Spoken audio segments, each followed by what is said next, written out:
You're listening to the Good Question Podcast with Richard Jacobs. Our goal is to make each of our guests exclaim, that's a good question. I don't know the answer. Because when that happens, it means you, the listener, may be inspired to learn more beyond the interview and to ask great questions yourself that lead to new insights. In this podcast, we cover historical and current anthropology, comparative religion, and history. Welcome, and let's get started. Hello, this is Richard Jacobs with the Good Question Podcast. Our returning guest, Mark Holtzapple, is a professor of chemical engineering, Texas A&M University. I've had him on probably maybe 4 times already. He's working on a whole bunch of really fantastic projects that I think will transform how energy is used by society, how water is desalinated, etc. I had recently come across an article talking about how light could possibly vaporize water without the need for a significant heat. So we're going to be discussing that today and its possible implications. So welcome back, Mark. Thank you. I enjoy these podcasts very much, so thanks for inviting me. Yeah, no problem. Well, if you would, let's just recap what the article mentioned and where it came from. If you would, just do that, and then we'll get into questions about it. Sure. This work was done at MIT, which of course is perhaps the most famous technical university in the world. And what they did was they shined light on the surface of water and found that the water would essentially leap out of the liquid into the gaseous phase, and that the energy required to do that was much less than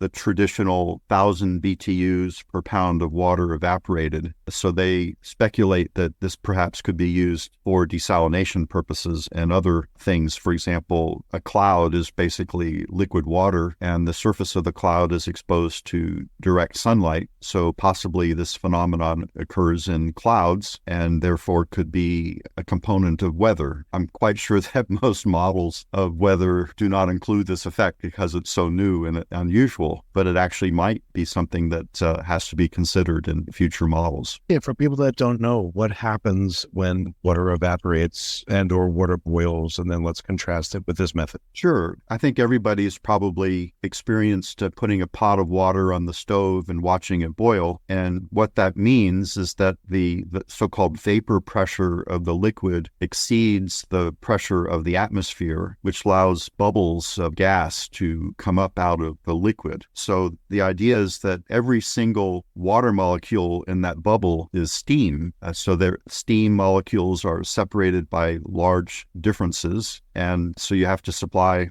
enough energy to pull apart the water molecules. So one way of thinking about water is it's liquid water, is that it's an interconnected web of water molecules.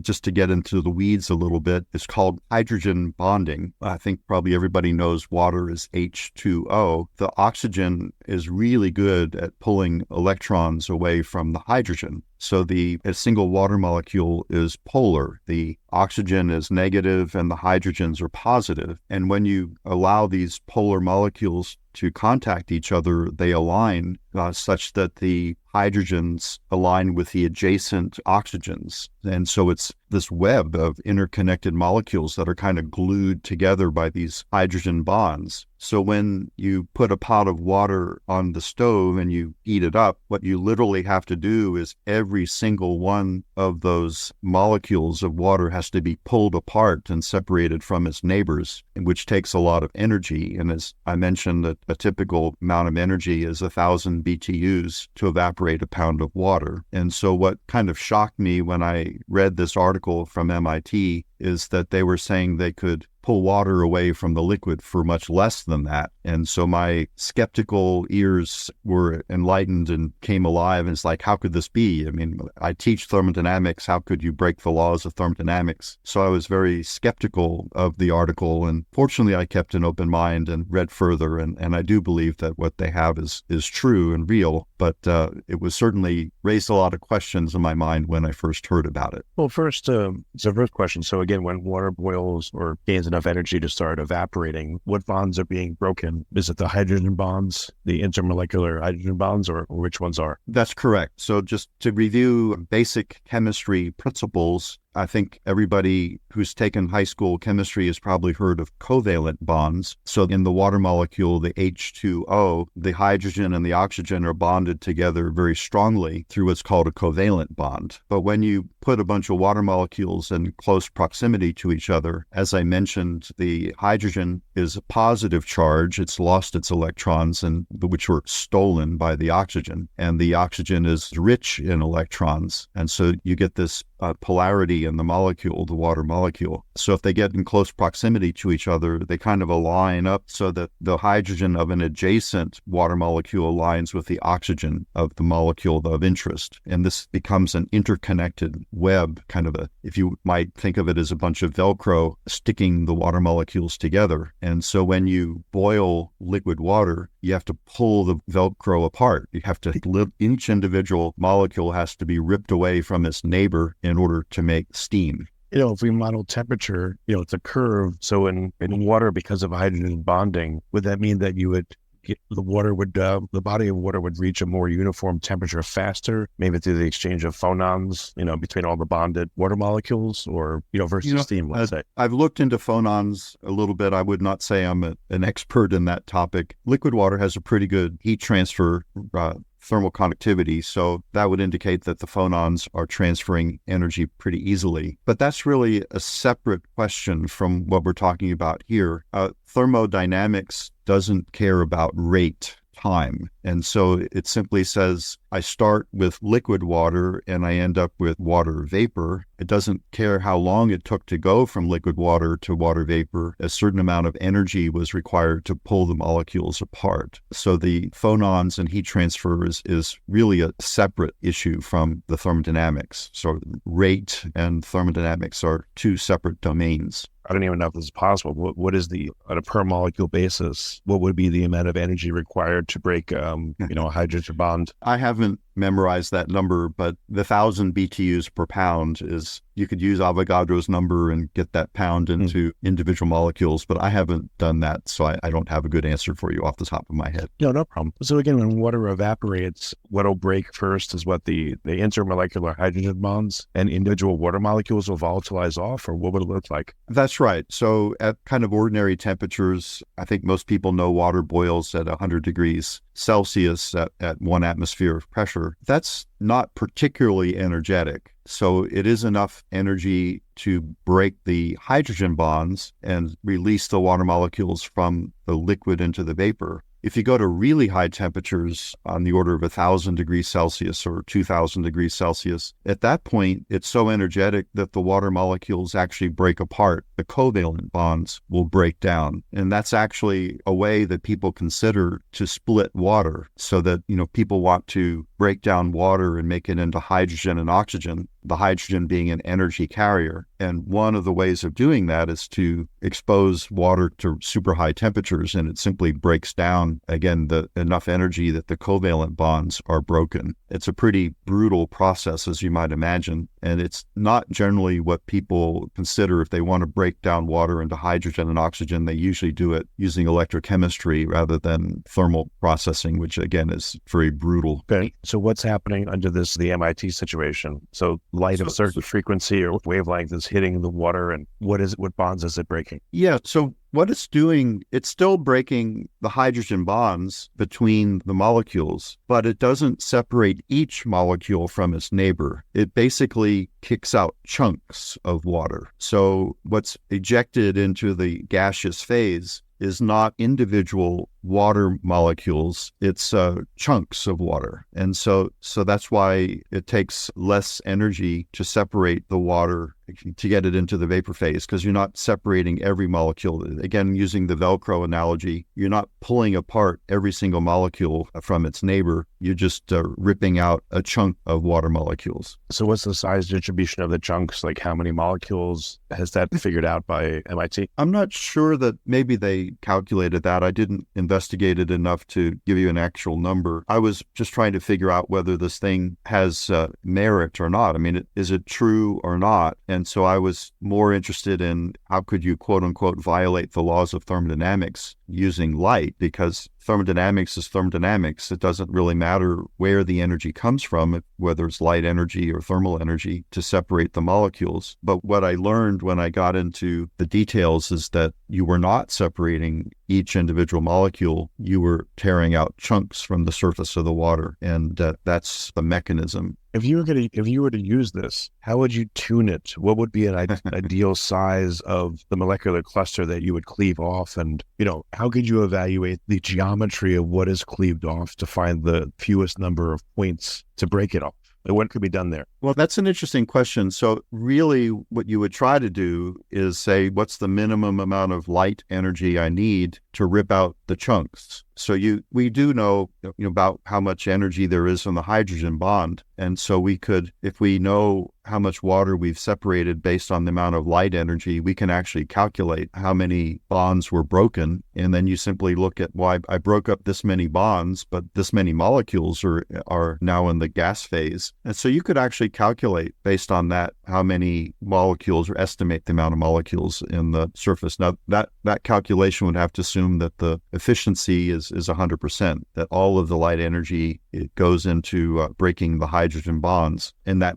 might not be true, actually. I mean, it's probably not true. So it makes it difficult. You'd have, if you really wanted a definitive number, you'd have to actually look at the size of the water droplets that are ejected. What will happen when a chunk of water is emitted from the surface, it will form a sphere. That's the lowest energy state. I think most people are familiar with something called surface tension. That's why bugs can walk on the surface of water. So that what will happen is this kind of skin of water molecules will make it form into a sphere. So what you'd have to do is get the size of these nano water spheres that are emitted from the surface of the water. Which I guess you'd want the most amount of surface area available. So if you had atomized water made in a very, very fine mist and then had a light source or laser source, shining through it, I guess give you the most. Yeah, absolutely. That's how you would do it, is look at the light scattering, and the scattering pattern should give you some information about the size of the water droplets. The word nano is very popular. So basically what you're making is nano-sized water droplets that are ejected from the surface of the liquid water. And then the next question, of course, is gravity simply going to let them drop back down into the liquid water, and then you've lost all that work that you just put into it? Or can you kind of sweep away the liquid droplets and keep them in the gas phase? So that becomes a, kind of a practical limitation or issue to address. Yeah. Well, if you struck a body of water with one photon and you broke, let's say, one hydrogen bond, how quickly would it reform? So if the light hit the water in a short enough time frame, I guess you would overcome the ability of the water to reconstitute itself as water, and then it would, come off in chunks, as you say. There's probably a time component too. Yeah, I think you're exactly right. That, as you say, if a photon hits the bond, the hydrogen bond, it would want to reform, and as though nothing happened. But if you hit it with enough photons all at once, it doesn't have time to reform, and it kind of blows out as chunks. Before I was a professor, I was in the Army, and there's a process called spalling. So if a shell hits the outside of a tank, what can happen is chunks of metal will spall off the interior of the tank, and that's one of the ways that people in a tank would die, from the ball. And so in a sense, that's what you're doing here, is you're exposing the surface of the water to a lot of energy in a very intense form, and the spall is emitted from the surface in the form of these nano-sized chunks of water. So if you were in a lab and you were heating up, an amount of water, and you also hit it with, let's say, a pulsed laser at the right frequency, do you think you could get the water to boil at a lower temperature or with less energy input? Could this be a helper for a process like that? Well, I guess it comes down to nomenclature. What do you mean by the word boil? So if you're truly boiling water... If I'm going to make steam, for some industrial purpose, I'm heating up the water, but I'm also, again, hitting it with a laser. Would that help it along? Would I have to put in less energy? Not really, because you're not really making steam. You're making a fine suspension of nano-sized water droplets that are suspended in air, or that would be typically what people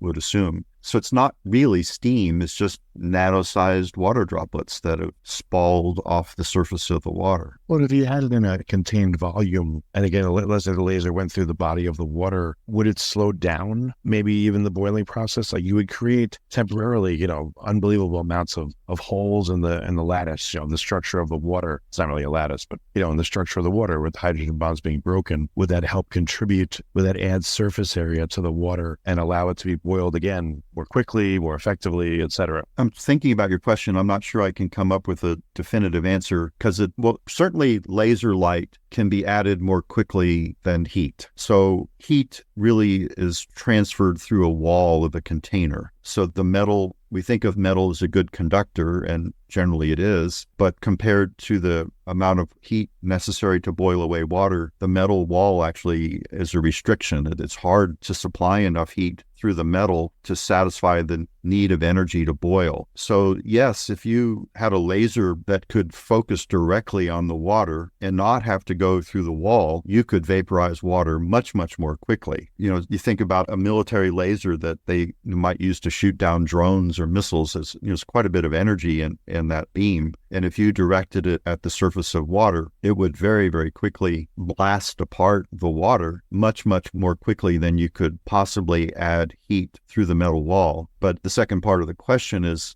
from a practical sense, is that how you'd want to do it? Lasers are very expensive. They run on electricity, not fuel. Electricity is a pretty expensive form of energy. And so you'd have to ask the question, why do I want to do this so quickly? Yes, you could. If you had let's say a military reason to blast apart water very, very quickly, a laser could do it. But most industries don't need things to be done that quickly. They want things to be done more efficiently. And that actually, I think, leads to an important thing to talk about in this context. So our colleagues at MIT have done this very interesting work. I have to compliment them. This is very, very interesting. But then the second question, that it's interesting from a scientific standpoint as a way to make nano-sized water droplets. It's very, very interesting.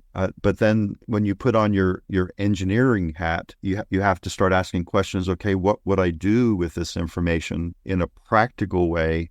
How would I use this information? So there's really two separate things. So a scientist can say with pride that I discovered a new phenomenon and I published a paper and described this phenomenon, and I've now added to mankind's knowledge. And from that perspective, that was a great success. You learned something that has never been learned before. It's been documented in the scientific literature, and it now adds to the body of knowledge of mankind. Right.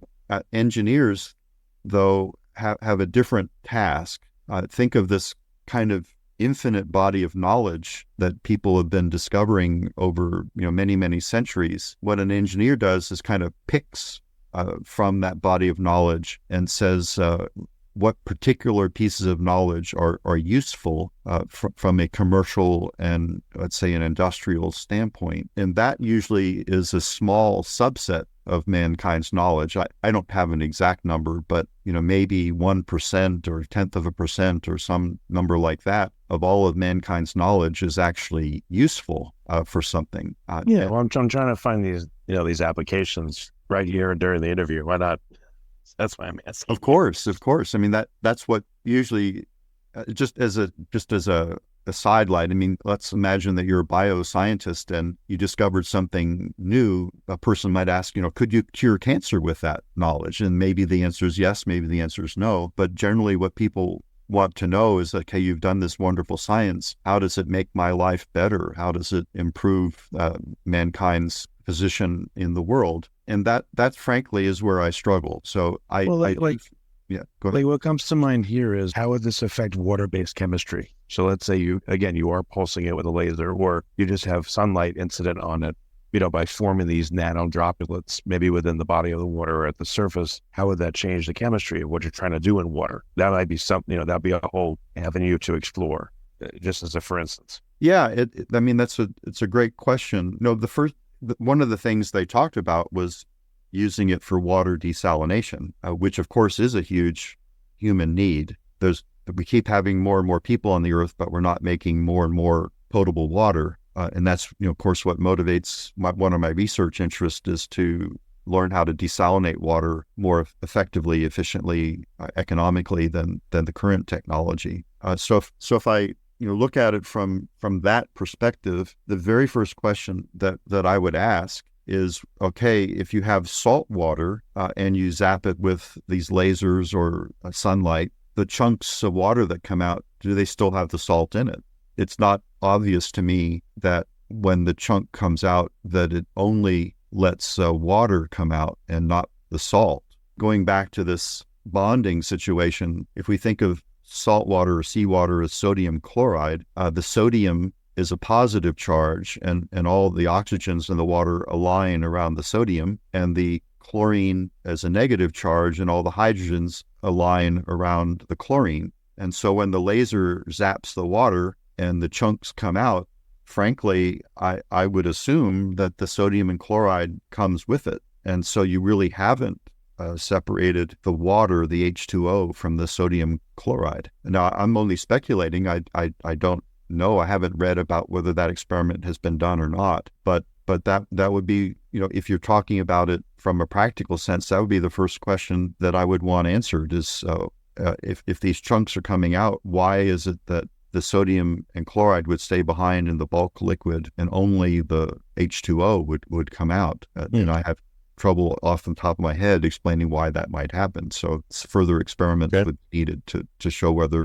my concern is valid or not. What about for other liquids that don't have hydrogen bonding, or let's say, in an engine, you want to, you'd atomize the fuel essentially and put it into the compression chamber.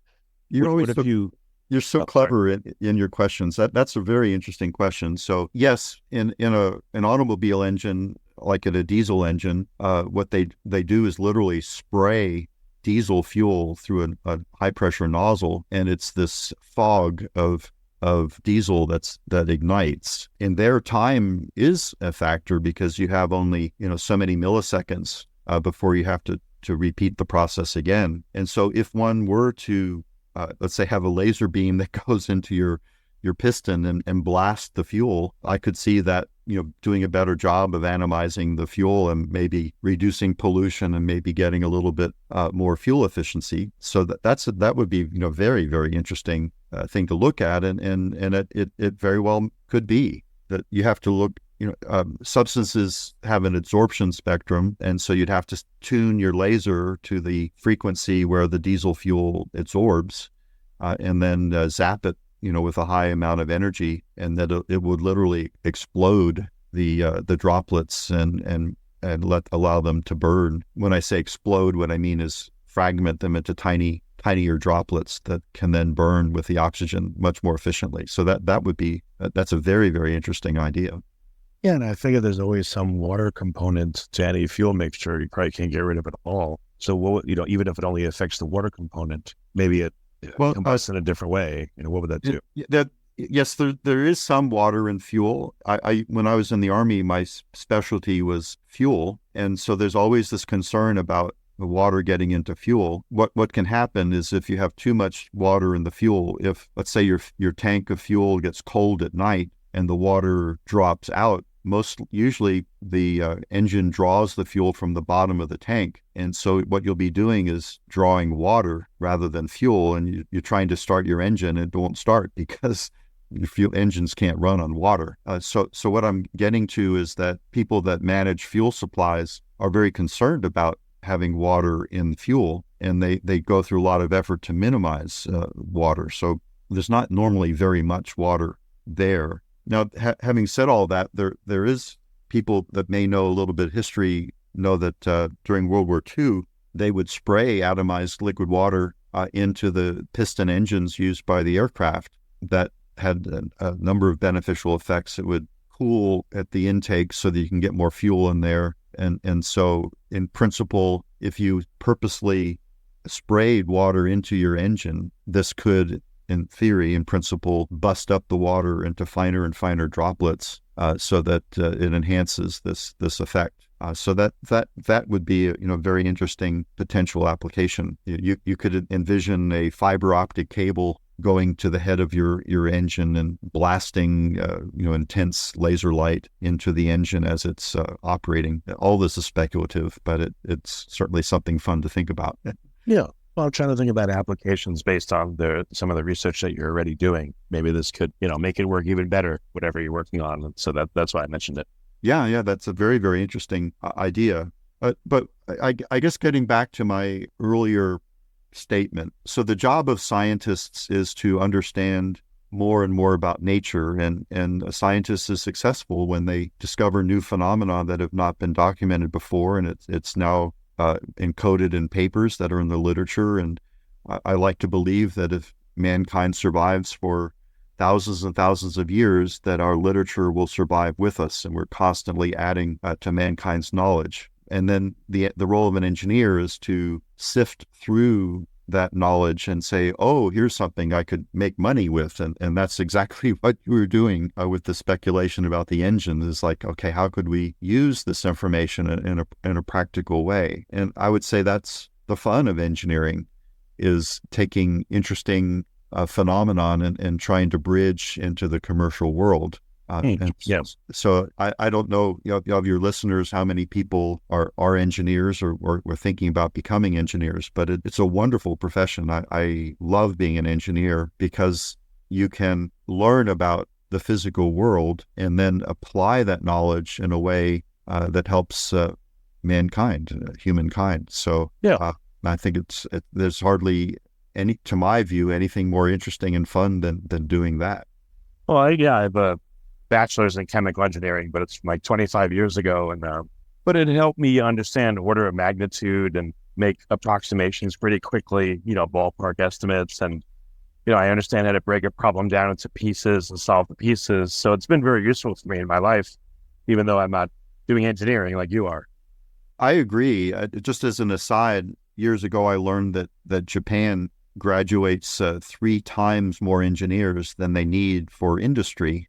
And people might say, well, that's wasteful. Why are you doing that? And what they find is that not only are these engineers needed in industry, but they're also used in business and finance and so forth. And the reason is that when you go through the rigors of an engineering education, you've learned how to break a problem apart, just as you described. You've learned about logical and sequential thinking, critical thinking, and you have to be very dedicated to get an engineering degree.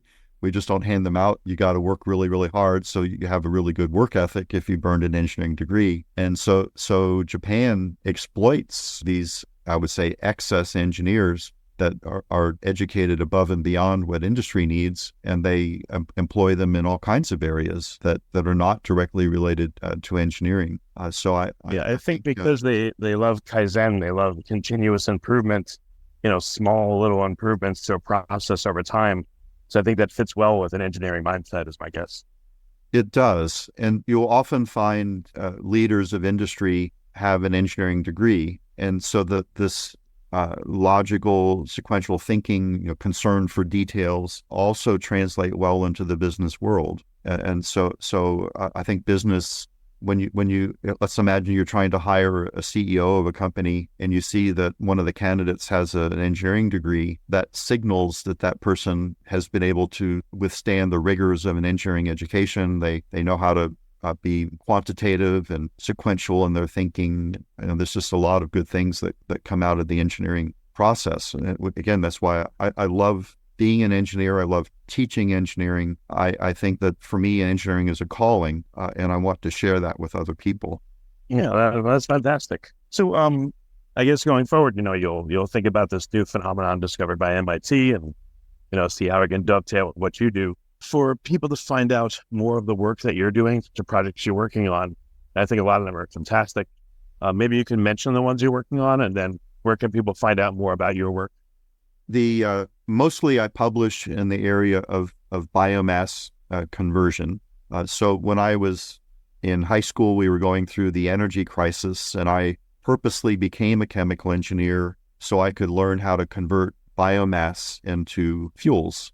America has really good, strong agricultural system, and we can grow lots of biomass. We still do that, and we just need to figure out how to turn biomass into fuel, and we do that commercially. Corn is turned into ethanol. About 10% of gasoline is actually ethanol from corn, and so I wanted to make that into more than 10%. I'd like to basically have 100% of our fuel come from biomass. If we can achieve that, that means our fuel does not contribute to global warming. And the explanation of that is that when you burn fuel that comes from petroleum, that carbon used to be under the ground in an oil well, and now it's in the atmosphere. So that keeps putting more and more carbon into the atmosphere, which contributes to global warming. If you take a plant and convert it into fuel, the plant got the carbon from the atmosphere. And when you burn that fuel, you just put it back in. So it's just a cycle. The carbon goes around and around and around and never accumulates in the atmosphere. So there's hundreds of papers that I've written over the decades on this technology for converting biomass into fuel. I have also a strong interest in desalination. When I was in the Army before being a professor, I did some research in water desalination, and that's one of the challenges that faces mankind is resource limitations. Just as an aside, this comes to mind. China has control of a river. Let me put it this way. There's a river that originates in China and it ends up going to India. And for centuries upon centuries, India has relied on that water to supply its population. If China decides that it's going to use that water for its own purposes and the water never makes it to India, then literally millions of people could be without water. That very same thing is happening potentially in Egypt. I think everybody has heard of the Nile River and its essential role in supplying Egypt with water. Well, Ethiopia is building a huge dam on the Nile River, and so it's possible that not as much water will actually end up in Egypt as has historically been the case. So Egypt has to worry about, okay, what's going to happen if we don't have the water that we used to? I've seen articles, they have actually threatened to blow up the dam. So that gives you a sense of how strategic water is. So if we can help people get along better by saying, look, there's plenty of water, we can desalinate it economically. You don't have to go to war over water. We've got that covered. Again, that's something that I think would be very helpful to mankind. Yeah. And where can people find your publications and see your most current work? Well, I think you can just use Google and type in the name Holtzapple and put a keyword like water desalination or biomass or whatever, and you'll start finding articles. Some other things I'm doing that have not been published, but I'm quite consumed by it, is trying to come up with ultra strong materials that you can build buildings out of.